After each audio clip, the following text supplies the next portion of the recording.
Когда весь мир был сосредоточен на сухой ржаво-красной поверхности Марса, группа ученых из НАСА уже несколько месяцев внимательно изучала неожиданные сигналы, которые пришли с зонда Марс-Экспресс. Сначала данные показались странными. Глубоко под поверхностью планеты, на Южном полюсе, радар неожиданно зафиксировал необычно яркое отражение. Никто не ожидал ничего подобного, но сигналы повторялись снова и снова, а их интенсивность заставляла ученых держать это открытие в секрете, чтобы избежать преждевременных слухов и догадок.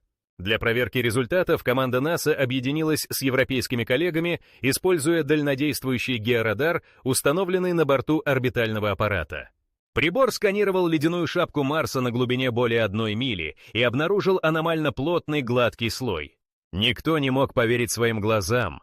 Специалисты начали проводить повторные замеры, меняя угол наклона радара, корректируя настройки и даже отправляя сигналы в разное время суток. Каждый раз результат был один. Подо льдом лежало нечто, что вело себя так, как на Земле ведет себя жидкая вода. Одновременно в исследования включили лаборатории по всему миру. Специалисты по радиолокации просматривали архивные данные за десятки лет. Выяснилось, что в этих координатах раньше уже были замечены слабые, едва уловимые сигналы, но из-за недостатка технологий их просто не смогли связать с наличием жидкости. Теперь, когда аппаратура стала точнее, никто уже не сомневался. На Марсе есть подземный водоем. Не просто следы влаги или куски льда, а целое озеро, скрытое глубоко под ледяной броней. Сенсация захватила научный мир. Впервые за всю историю наблюдений за Марсом появилась надежда обнаружить не просто замерзшие остатки воды, а действительно жидкую, способную поддерживать химические процессы, похожие на земные. Инженеры и техники начали работать в ускоренном режиме, чтобы проверить, насколько точно можно локализовать источник сигнала, определить его размеры и условия. Были проведены десятки виртуальных моделей, в ходе которых команда отрабатывала возможные сценарии формирования подземного резервуара в условиях пониженного давления и экстремально низких температур. Журналисты и даже военные консультанты пытались получить доступ к результатам, однако специалисты НАСА держали все в строжайшем секрете до официального заявления.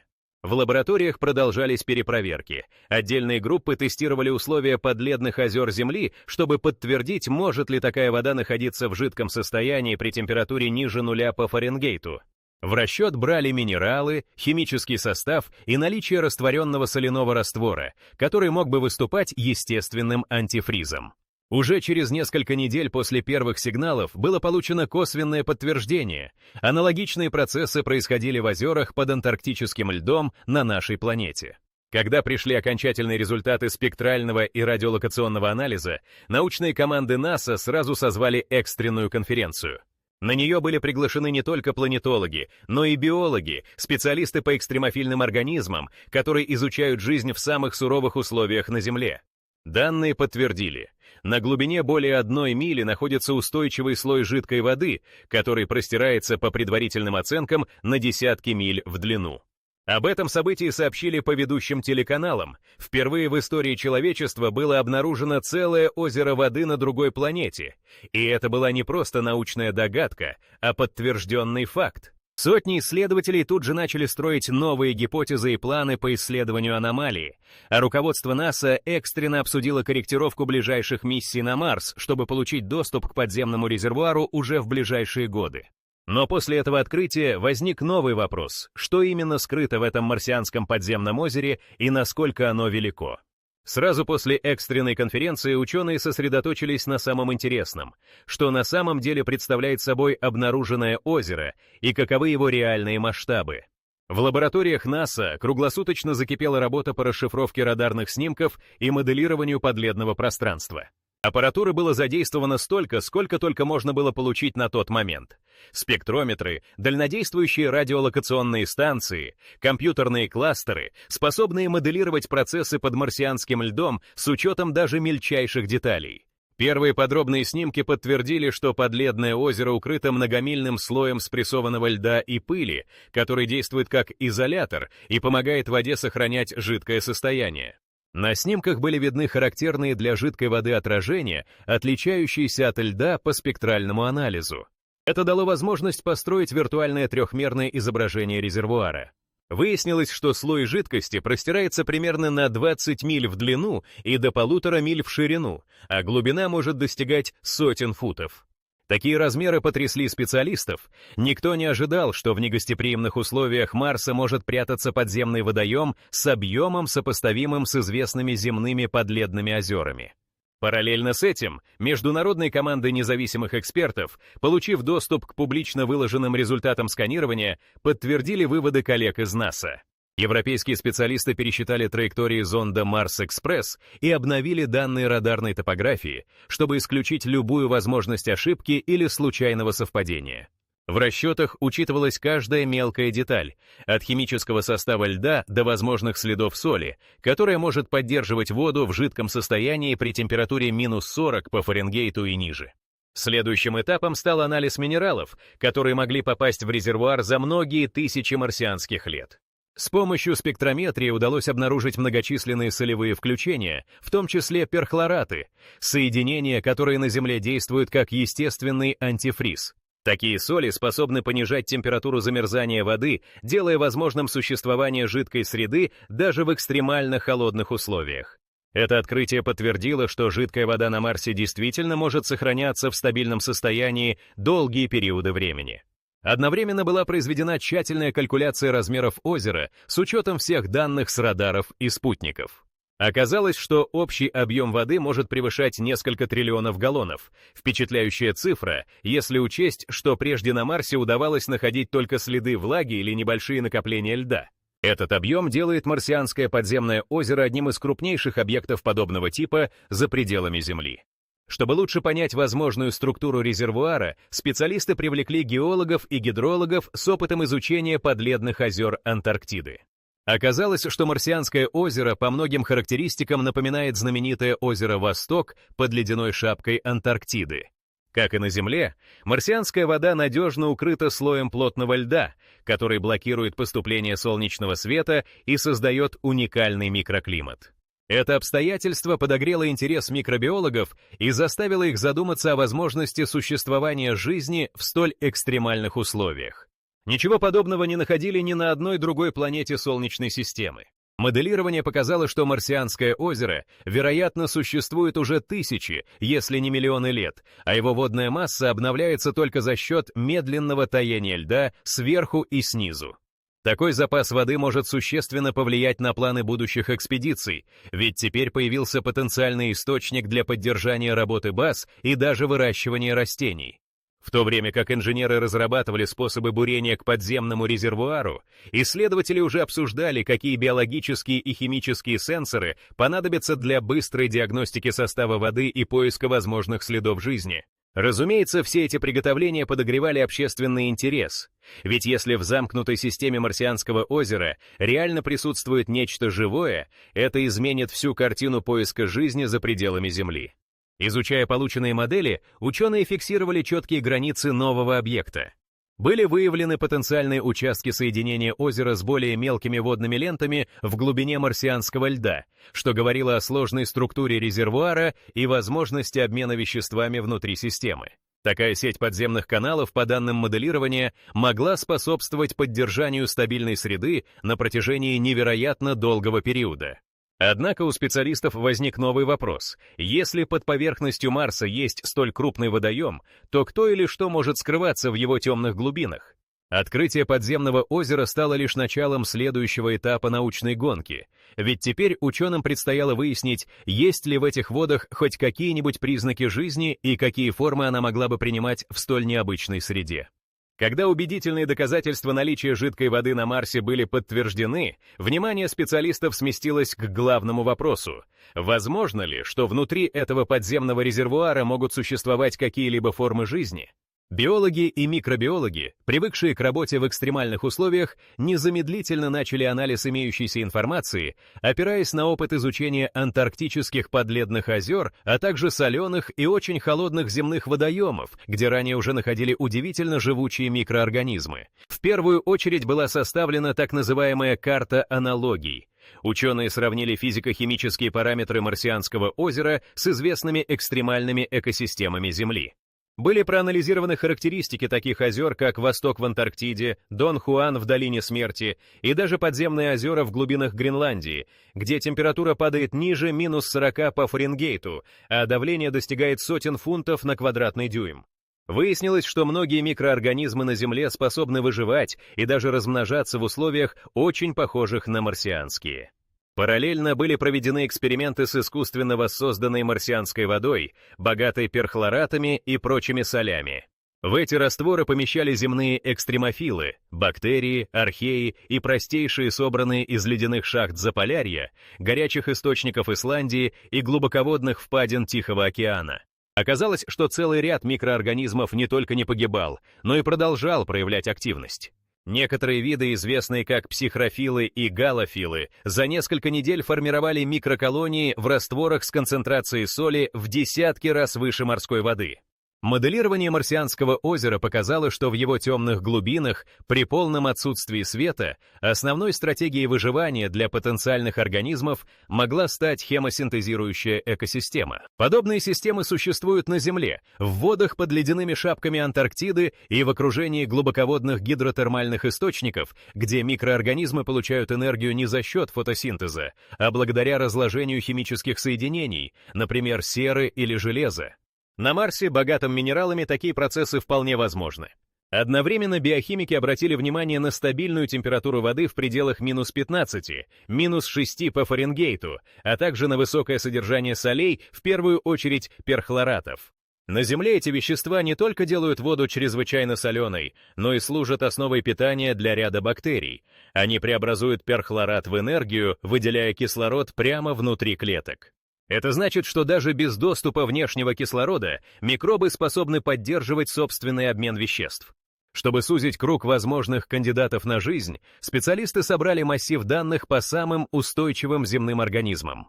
Было установлено, что, к примеру, представители рода Халомонас, обнаруженные в антарктическом озере Ванда, могут жить в воде с температурой минус 20 по Фаренгейту и концентрацией соли, превышающей средние значения Мертвого моря.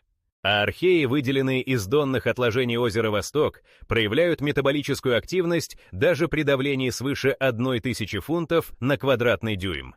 Эти факты позволили предположить, если где-то на Марсе и есть жизнь, она наверняка будет напоминать самых крепких земных экстремофилов. Инженеры и проектировщики марсоходов, параллельно с анализом полученных данных, начали разработку миниатюрных лабораторных модулей, способных проникнуть сквозь ледяную кору и безопасно достать пробы воды. Каждый модуль должен был быть стерилен, чтобы исключить случайное занесение земных организмов.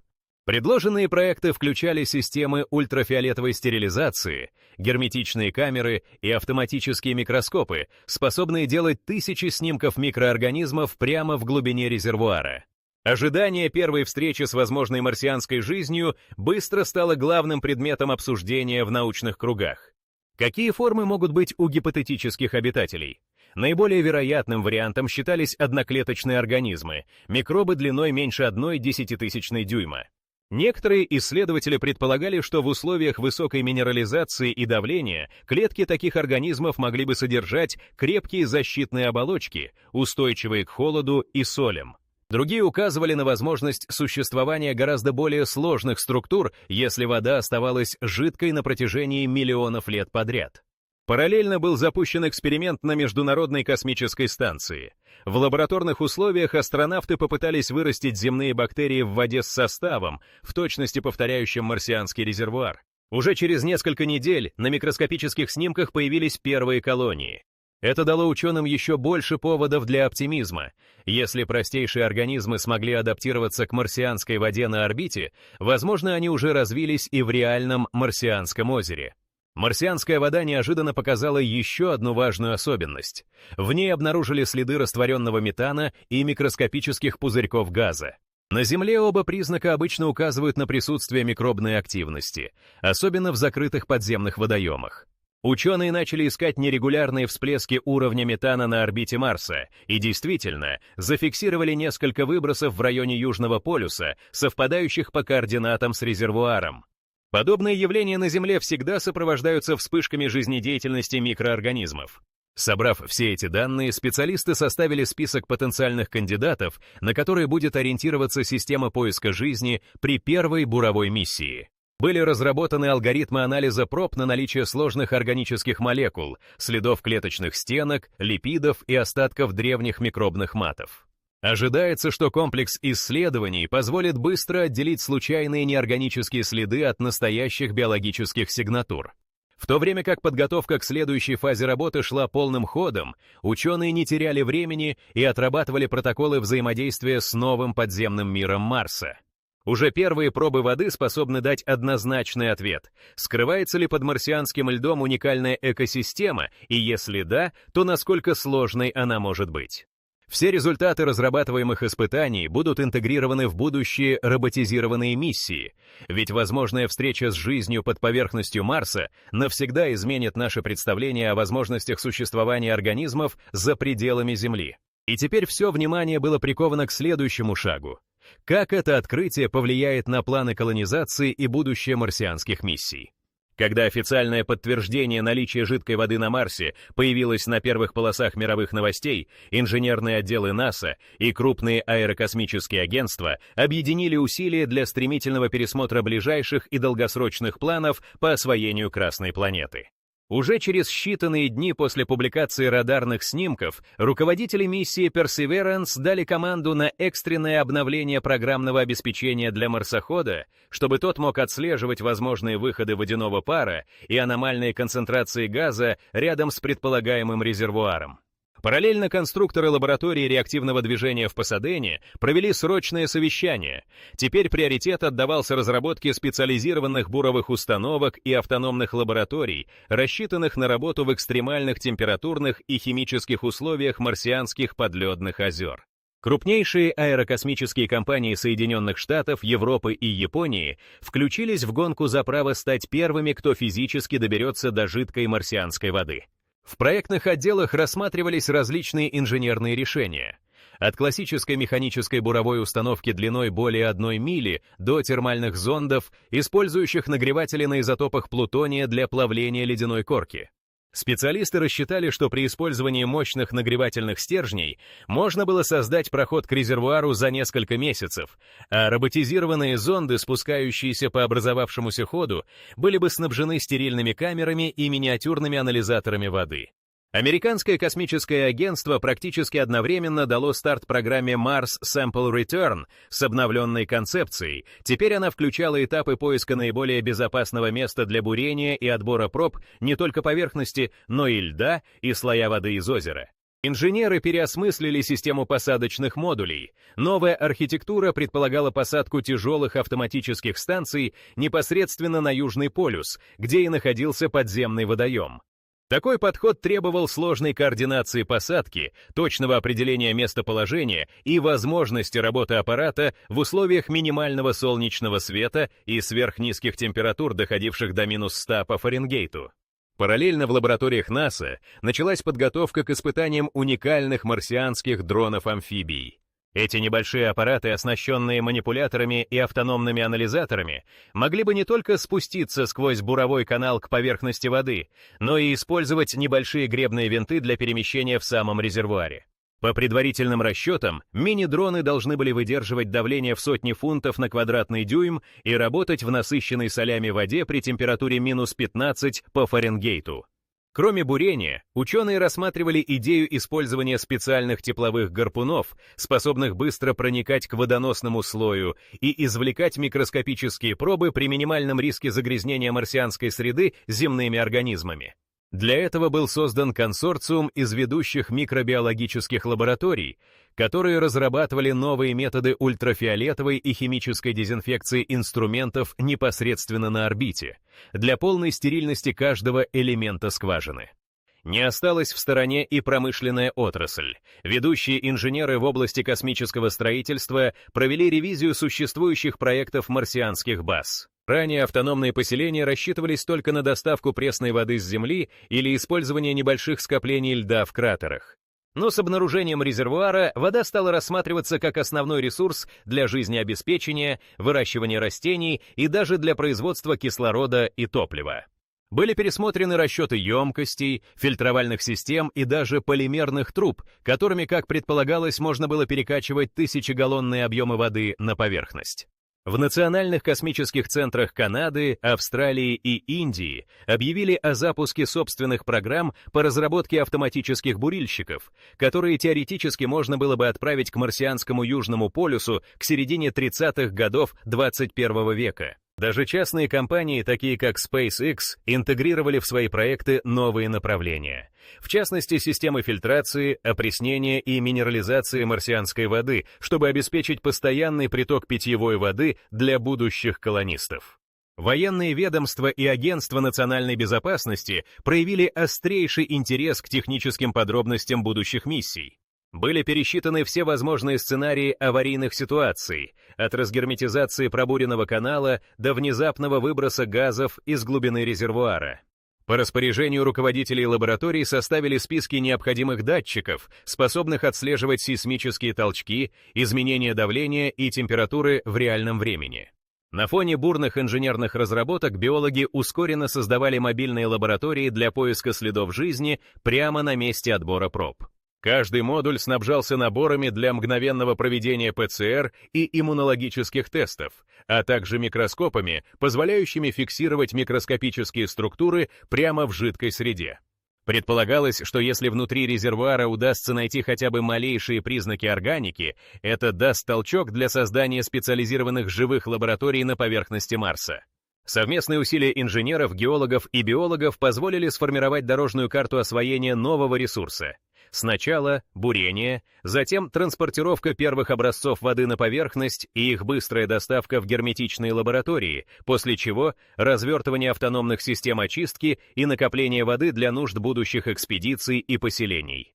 Благодаря такому открытию Марсианское озеро стало не просто научной сенсацией, а реальным стратегическим фактором, способным обеспечить долгосрочное присутствие человека на Марсе. И пока на секретных совещаниях обсуждались детали посадки, миссий и архитектуры будущих марсианских баз, за кулисами разворачивалась еще более масштабная подготовка. Ведь теперь поиски жизни на других планетах уже нельзя было рассматривать как что-то далекое или фантастическое. Начался обратный отсчет до старта новой эры в исследованиях внеземных экосистем, и каждая минута приближала команду НАСА к главному испытанию. Сможет ли человечество не просто найти воду, а и встретить там настоящую инопланетную жизнь? Именно с этого момента начинается новый этап в истории освоения космоса. Как только данные о подземном марсианском резервуаре облетели весь научный мир, крупнейшие исследовательские центры и лаборатории начали массовую оптимизацию своих программ поиска внеземной жизни. В первую очередь был создан единый международный реестр биологических и химических маркеров, которые могли бы указывать на присутствие микроорганизмов в условиях Марса. Этот реестр объединил десятки тысяч образцов, от схем жизни экстремофильных бактерий из арктических озер до профилей метановых выбросов, зафиксированных в марсианской атмосфере. Немедленно активизировались специалисты по дистанционным сенсорам. На орбитальные спутники были загружены новые алгоритмы поиска признаков метана, сероводорода и аммиака, которые на Земле считаются побочными продуктами жизнедеятельности микробов. Группа инженеров из Бостона и Хьюстона провели срочную корректировку маршрутов спутников и уточнили расписание перелетов над Южным полюсом, чтобы собирать данные каждые 12 часов. Уже в первые дни такого мониторинга стали поступать сигналы о нерегулярных пульсациях метана в атмосфере над ледяной шапкой. Параллельно в лондонской и франкфуртской лабораториях ускоренными темпами разрабатывались новые методы радиолокационного и спектрального анализа льда. Составлялись подробные карты распределения солей и минералов под поверхностью Марса, чтобы понять, где еще могут быть скрытые резервуары или древние каналы. Ученые предложили обновленный протокол отбора проб. Теперь, кроме воды и льда, планировалось брать отложения с донной части резервуара, чтобы проанализировать органические соединения, сохранившиеся там за тысячи лет. В крупнейших университетах Соединенных Штатов стартовали грантовые программы для молодых исследователей. Теперь специальные бюджеты выделялись исключительно на изучение марсианской экстремофилии и моделирование экосистем, способных формироваться в условиях длительного отсутствия солнечного света. Профессора кафедр астробиологии и геохимии собирали рабочие группы из аспирантов, направляя их на практическое освоение новых методов анализа, чтобы ускорить подготовку специалистов к первой фазе колонизации Марса. Центры биоинформатики в Мюнхене и Токио начали создание глобальной базы данных последовательностей ДНК и РНК известных экстремофильных организмов, а также синтетических моделей белков, устойчивых к высокой минерализации воды. Этот массив информации тут же стал основой для разработки автоматизированных систем поиска следов жизни. Теперь буровые модули и лабораторные блоки можно было оснастить не только стандартными биологическими анализаторами, но и микрочипами, способными быстро сортировать генетический материал по совпадению с марсианскими аналогами. На фоне лихорадочной работы ученых в атмосферу орбитальных станций были введены новые фильтры и системы стерилизации. Теперь любой груз, направлявшийся к Марсу, должен был пройти многоуровневую проверку на отсутствие земных микроорганизмов. Это решение было закреплено в протоколах ООН по предотвращению биологического загрязнения других планет. Тем временем сильнейшее влияние нового открытия почувствовали и частные биотехнологические компании. В Силиконовой долине профинансировали запуск десятков стартапов, создающих портативные инструменты для экспресс-анализа органики и синтеза химических индикаторов на месте. Разработчики программного обеспечения выпустили обновления для мобильных лабораторных платформ, теперь они могли работать полностью автономно, без единого сигнала с Земли. Не обошли стороной новую эру и команды планетологов в Южной Америке и Африке. Они инициировали создание специализированных полигонов с имитацией марсианского климата, все для предварительных испытаний будущих биологических и технических экспедиций. На этих полигонах проводились эксперименты с микроорганизмами в водных растворах с высокой концентрацией перхлоратов при температуре -20 по Фаренгейту и сверхнизком давлении. Во всех этих действиях проявился беспрецедентный уровень координации между учеными разных стран. Информационные платформы в реальном времени обновляли данные о каждом шаге, от найденных органических следов до успешных тестов новых автономных бурильщиков и анализаторов. Несколько международных агентств объявили о совместной миссии по созданию единой лабораторной базы на марсианской поверхности, где должны были работать специалисты из 5 континентов. Планы поиска внеземной жизни были скорректированы кардинально. Если раньше все внимание уделялось поиску остатков древней воды на поверхности или высохших русел, теперь целью стали глубокие подземные резервуары. Открытие подземного марсианского озера сразу сделало такие объекты главным приоритетом исследований других планет и спутников, например, Европы и Энцелада. Все это стало возможным именно благодаря сенсационным данным о марсианском подземном озере. Теперь поиск жизни за пределами Земли превратился из смелой идеи в последовательную научную стратегию, опирающуюся на точные методы, международное сотрудничество и реальную перспективу обнаружения чего-то, что может существовать где-то совсем рядом, всего в 1 миле под поверхностью Красной планеты.